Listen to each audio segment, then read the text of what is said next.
penyalahguna narkotika masuk dalam yurisdiksi hukum pidana. Itu salah satunya dari segi kebijakan. Ya.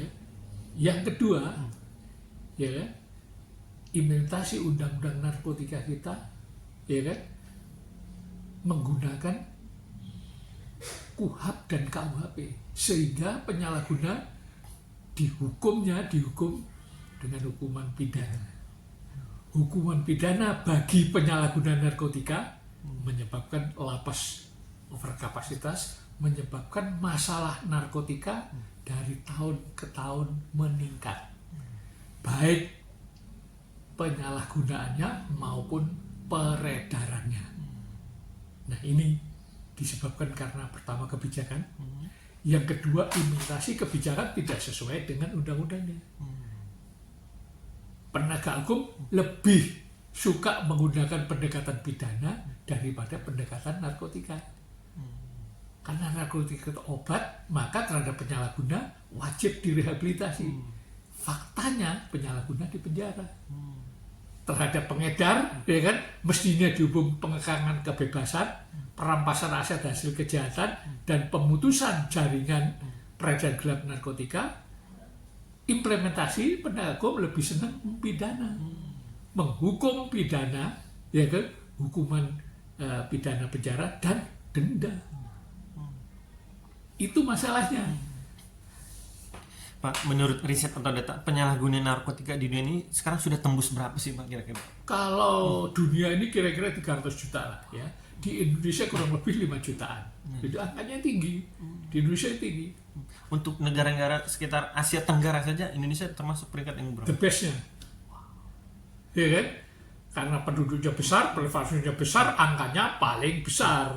Sehingga Indonesia itu boleh dikatakan menjadi pasarnya bisnis anti narkoba, pasarnya bisnis narkotika di Asia Tenggara nomor 1, paling besar.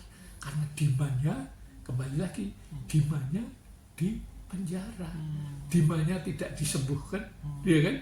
Orang sakit kecanduan narkotika, ya, sebagai demand-nya peredaran gelap narkotika itu tidak disembuhkan, tidak direhabilitasi, tapi di penjara. Inilah parahnya penegakan hukum kita. Itulah kesalahan besarnya Pak. Ya, yang terbesar. Dan itu terjadi sudah cukup lama semenjak Indonesia berundang-undang narkotika. Makanya dari tahun ke tahun, ya, dari pergantian pemerintah terus-menerus, masalah overkapasitas narkotika, overkapasitas lapas terjadi. Secara kuantitatif kalau dilihat dari penangkapnya sangat hebat, hasilnya sangat bagus. Tapi, ya kan, dari sisi lain masalah penyalahgunaan meningkat. Kalau penyalahgunaan meningkat pasti terjadi supply-nya juga meningkat. Itulah kenapa Indonesia menjadi sasaran bisnis narkotika dunia. Pak, bicara penyalahguna, dari 5 juta penyalahguna tersebut seberapa besar sih Pak kebutuhan gelap narkotika di Indonesia? Bisa dihitung itu secara matematika. Taruhlah, ya kan, kalau kebutuhan satu hari saja kira-kira 0,1 gram, itu kecil loh ya, 0,1 gram dikalikan 5 juta itu sudah berapa kilo, ya kan? 0,1 kali 5 juta, 500.000 gram. Itu kebutuhan satu hari. Bodon-bodonan, ya, dianggap, ya, masalah narkotika itu hanya cuma satu narkotika. Ini kan kenyataannya memang narkotika itu bervariasi, tapi secara simpelnya sangat besar kebutuhan narkotika ilegal. Nah, gitu. Pak, jadi sih apa sih yang seharusnya dilakukan oleh pemerintah dan masyarakat Pak? Mestinya harus sinkron, ya kan? Pemerintah dan masyarakatnya harus, ya kan, bisa menanggulangi masalah narkotika. Masalah narkotika masalah mudah. Demand-nya ini harus direhabilitasi, supply-nya ini pasti akan kedodoran. Kalau di Indonesia itu tidak ada demand, tidak ada penyalahguna karena disembuhkan, bukan di penjara loh ya. Masalahnya kan di Indonesia di penjara. Kalau di penjara dia nggak sembuh, ya kan? Tidak akan sembuh. Sembuhnya seorang penyalahguna dalam keadaan kecanduan, ya direhabilitasi, ya kan? Bukan dikapokkan, bukan supaya jerah. Loh, orang sakit kecanduan narkotika kok supaya jerah ditangani secara pidana? No way, nggak bener itu, gitu. Dan ini sudah terjadi sangat-sangat lama semenjak Indonesia berundang-undang narkotika. Nah, harusnya, ya kan, menangani penyalahgunaan narkotika itu berdasarkan undang-undang narkotika, bukan berdasarkan undang-undang pidana.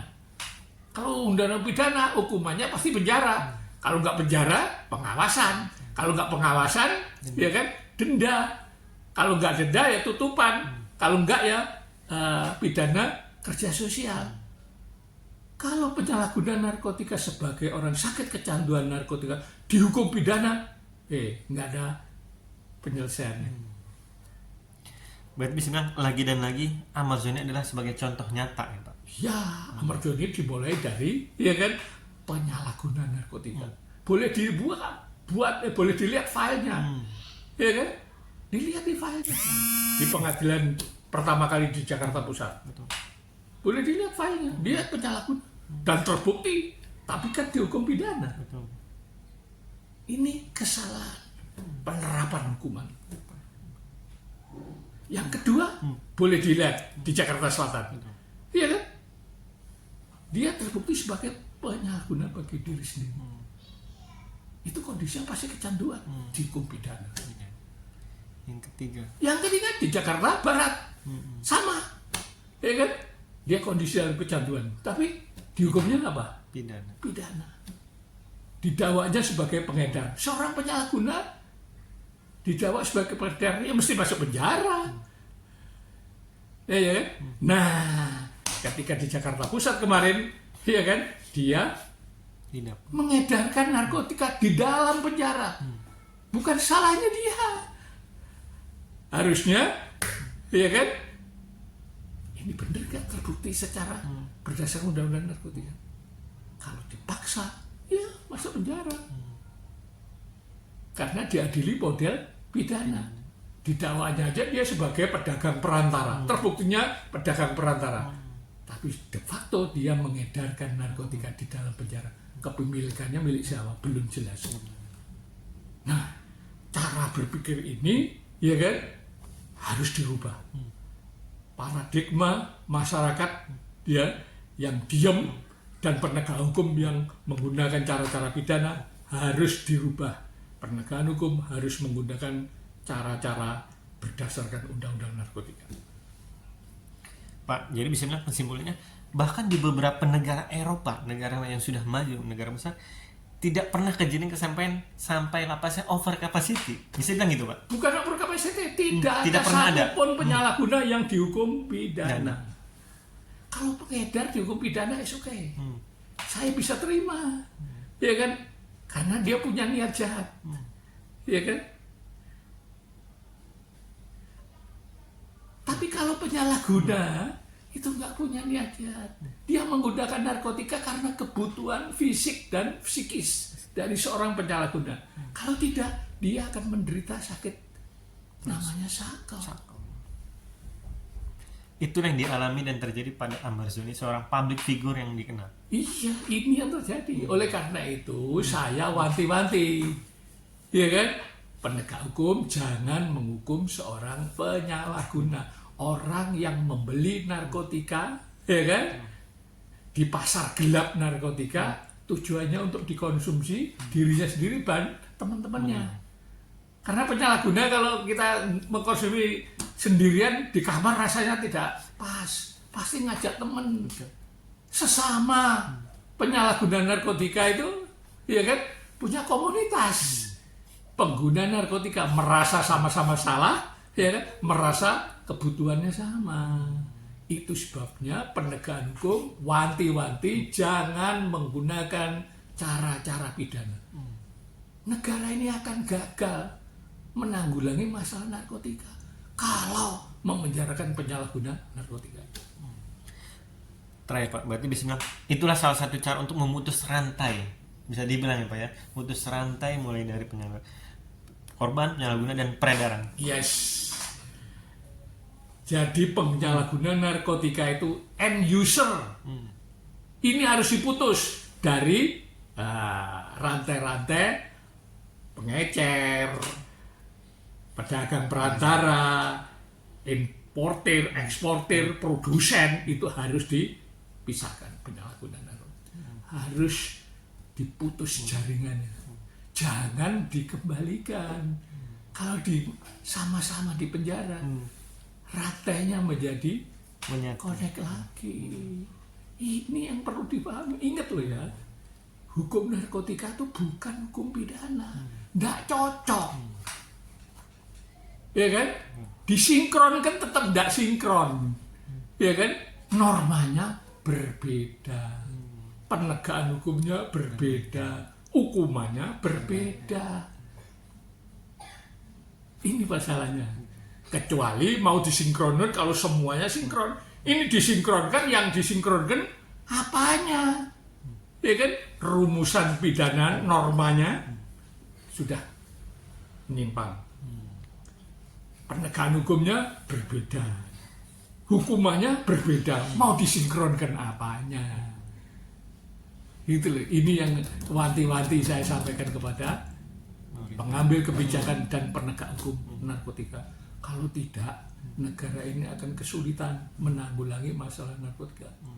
Perang melawan narkotika hebat, ya, nangkepnya hebat, memenjarakan hebat, tapi tidak menyelesaikan masalah.